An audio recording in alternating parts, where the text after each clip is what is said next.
Hello, my friends. Welcome to Shiksha Channel by Indira Sanyal. Once again, we do a story, but this is a real life incident, a real life story. It is about three children, Raka, Raima, and Raj, and they always used to come every year to their grandparents' house, and grandma always used to teach them many holy things. So once she had told them that always pray and remember God. He is present everywhere and is ready to help you. But you must remember Him while doing any work, especially in the story which I am relating to you.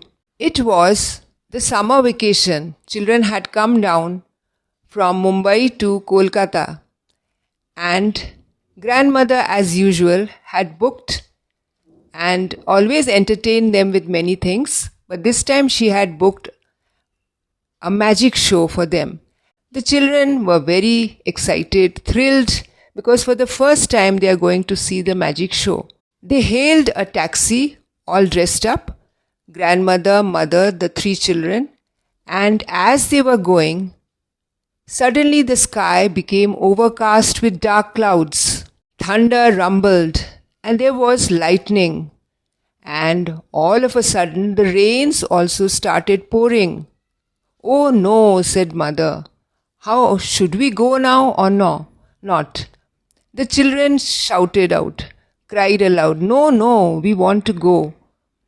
Grandmother also said, "The tickets are booked, we cannot cancel now. Let's see. If it rains too much, we'll come back." Anyways, they reached their destination. The hall was open, and in the counter they said, "The magic show will take place." So they sat in their seats which were given to them. There was a loud applause when the magician entered, and he started displaying wonderful tricks. "So nice," cried out Raj. Raka and Raima were equally excited. They kept on clapping their hands. But mother was very concerned. What if it rains and rains? How will we reach home? And as it is, it was dark. It was evening when they had started, and now it was around 9 o'clock. As soon as the interval came, she told the children and explained to them, no, now we should go out and return home. Because whenever she came out to see, she saw the roads had turned into huge rivers. Somehow the children were crying, but they came out, and really, to their dismay, they saw water gushing out and there were waves.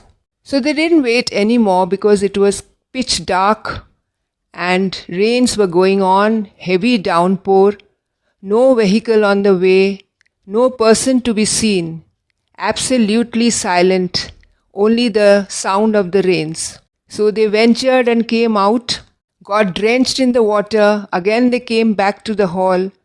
After 5 minutes, again they went. Like this 2-3 times they tried. And finally they said, no, we have to walk down. As they were going, worried, Raka said, "Grandma, remember you had told us to chant God's name? Chant." And they continued all to chant God's name. Children also, mother and grandmother, as usual, they were doing it. And can you believe it? 2 young men came down and suddenly offered them help. "Could I be of some help to you?" "Of course, sure. Grandmother was in great relief. "Please help us out. See, there are no vehicles. See, no one on the road. Could you help us and reach us to the bus stop or cab stand, taxi stand? Anything will do. We have to return home. It's quite late." The boys said, Sure. We'll definitely do." So one of the boys carried Raj on his shoulder.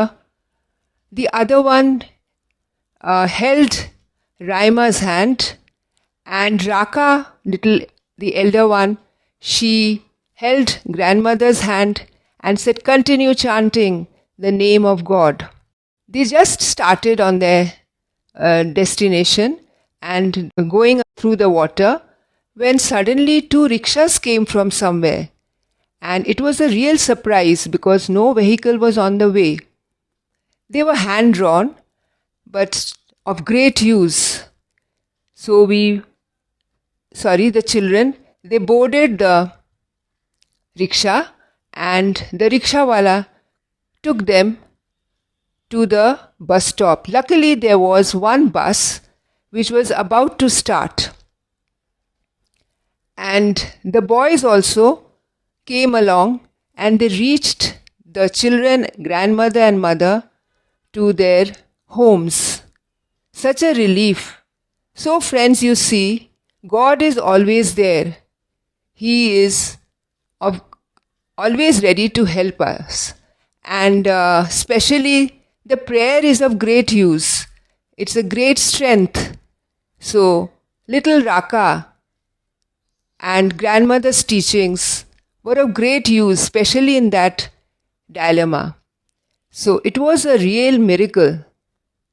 And such a situation they could never forget. So now we should also remember it, friends. And we'll do more stories in the next audio or video, and we'll be meeting soon. But before I end, I want to remind you that you can also create stories on your own. But remember the guidelines. There should be exposition, that is the venue and the time. Then bring in characters. Then after that, the plot where the story unfolds with all the different type of situations, people. Then there's a climax when it reaches its peak, and then some solution comes and the puzzle is solved. So that is the resolution. And then a moral behind it if you wish. Otherwise, no moral is also okay. But basing on these guidelines, you can create your own story and read lots of stories, make your own stories, at the same time speak and improve your writing skills with your vocabulary, adjectives, pronouns, nouns, which we had done earlier. Thank you once again.